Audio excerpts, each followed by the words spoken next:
اور ہمارے کالجوں میں پڑھنے والے جوان رات کو ہاسٹلوں میں بیٹھ کر ایک دوسرے پر کفر اور ایمان کے فتوے دیتے ہیں.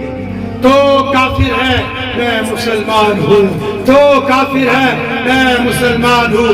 صحیح شریعت پر میں عمل کرتا ہوں تو نہیں، صحیح قرآن کو میں مانتا ہوں تو نہیں، صحیح حدیثوں کو میں مانتا ہوں تو نہیں، صحیح سنتوں پر نماز میں پڑھتا ہوں تو نہیں، سنت کا لباس میں پہنتا ہوں تو نہیں.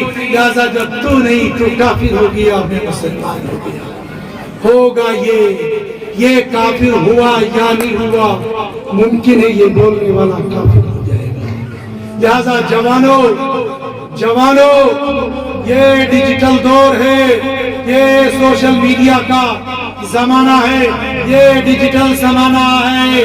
یہ مفتیان کرام تمہیں گوگل میں نہیں ملیں گے، یہ مفتیان کرام تم کو یوٹیوب پر بھی نہیں ملیں گے، یہ مفتیان کرام فیس بک پر نہیں ملیں گے.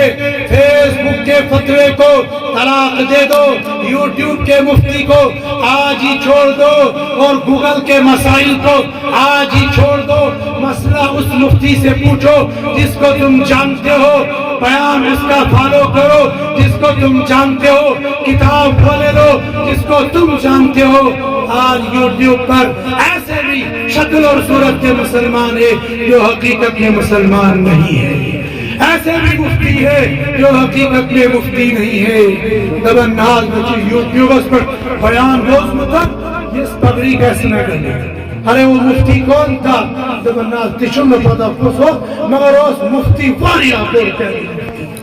ارے رٹے ہوئے مفتی آ کر یوٹیوب پر اور کیمرے کے سامنے رٹی ہوئی 10 باتیں اور وہ ضعیف روایات اور وہ مختلف مسائل امت کے سامنے پیش کر کے امت کی جماعتوں کو توڑ رہے ہیں، امت کی جماعتوں کو پارا کر رہے ہیں. یہ بھی معلوم نہیں یہ یہودی ہے، یہ بھی معلوم نہیں یہ عیسائی ہے. اس وقت وہ جوانوں 200 ویب سائٹس وہ ہے جن کو چلاتا یہودی ہے اور نام اسلامی ہے.